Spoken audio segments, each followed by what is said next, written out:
నా పేరు పద్మావతి సార్. మేము కొంచెం పక్కన స్థలం ఉంటే కంది వేసుకున్నాము. ఆ కంది ఎవరో తీయమని కంప్లైంట్ ఇచ్చిండ్రంట. 4 రోజులు టైం అడిగినాం సార్. ఒక 20 సేర్ల కందులు వస్తాయని చెప్పి అనుకున్నాము. ఆ చెట్లు మొక్కలు మొత్తం బీకిచ్చిండు సార్ ఆ ఎంఆర్ఓ. మేము బతిమలాడి కాళ్ళయ్యలో పన్నా మా మాట వినలే సార్ ఆయన.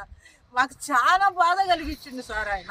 కడుపులో పుట్టిన బిడ్డలను గొంతుకు కోసినట్టు కోపించిండు సార్ ఆయన. ఎంత బతిమలాడినా వచ్చిన వాళ్ళు ఈయనలే. ఆయన ఈయనకుండా మామిడి చెట్లు నిమ్మ చెట్లు మొత్తం కోపించిండు సార్ ఆయన. ఆయన మాత్రం బాగుపడ్డు సార్. బాగుపడాడు, ఎప్పటికీ బాగుపడ్డు. మమ్మల్ని ఇంత కన్నీళ్ళు పెట్టించినోడు ఎప్పటికీ బాగుపడ్డు. అది ఈ కోసిన వాళ్ళు ఇంకా దుర్మార్గులు సార్ వీళ్ళు. కనీసం వచ్చేదాకా కూడా ఒక్క నిమిషం అన్నా మమ్మల్ని ఉండకుండా 4 మనుషులు వచ్చి కొట్టించిండ్రు సార్. ఇంకా అది మాకు న్యాయం చేయాలి సార్. ఏ చంద్రబాబు, ఏ లోకేష్, ఏ పవన్ కళ్యాణ్ ఎవరన్నా కానీ అది పోరంబాకే కానీ వేసుకున్నాం కదా, కొంచెం టైం ఇవ్వమని అడిగినాం సార్. మేము పచ్చని చెట్లు కోసిండ్రు చూడు సార్, చూసుకోమని సార్ వచ్చి. అది మాకు న్యాయం జరగాల. ఆ ఎంఆర్ఓకి శాస్త్రి కలగాల. ఆ ఎంఆర్ఓ పోవాలా అంతే. ఇట్లాంటి ఎంఆర్ఓలు ఉండకూడదు సార్. ఎవరో కంప్లీట్ ఇచ్చిండు కదా, వచ్చి చూసుకోమను. మేము ఏం అన్యాయం చేసాం? మేము మిద్దె కట్టినామా? ఏం బంగ్లా కట్టినామా? 4 ఒక సేరు కందులు చల్లుకున్నాం అంతే మేము ఆడ చేసింది.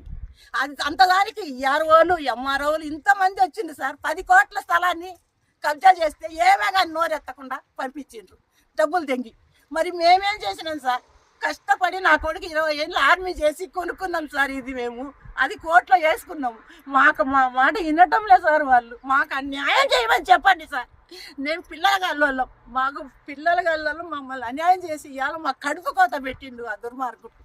మాకు న్యాయం చేయమని ఆ పవన్ కళ్యాణ్, ఆ చంద్రబాబును, ఆ లోకేష్ను కూడా అడుక్కుంటున్నా నేను. నాకు వచ్చి చెయ్యాలి వాళ్ళు, ఏదో ఒకటి చూపాలి. మేము చేసిన అన్యాయం ఏంది? మేమేం ఒక్కసారి వచ్చి చూడమను. ఏ రాజకీయ నాయకులైనా ఒక్కసారి వచ్చి చూడమను. మేమేం చేసినాం ఆడ? ఒక్క 4 గింజలు కంది గింజలు చల్లుకున్నాం. అంతకు మించి మేమేం చేయలే సార్ ఆడ. మేమేం చేయలే. ఒక్కసారి వచ్చి చూడమని సార్. ఇదేనా ఈ లోకల్ ఎమ్మెల్యే చేసేది, ఎంఆర్ఓ చేసేది ఇదేనా? ప్రజలకు చేసే న్యాయం ఇదేనా?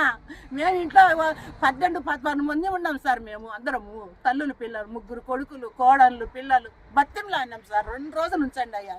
నిలువన కోసి పారేసిండు సార్. మీరే ఫోటోలు తీసి పంపించండి సార్ మాకు.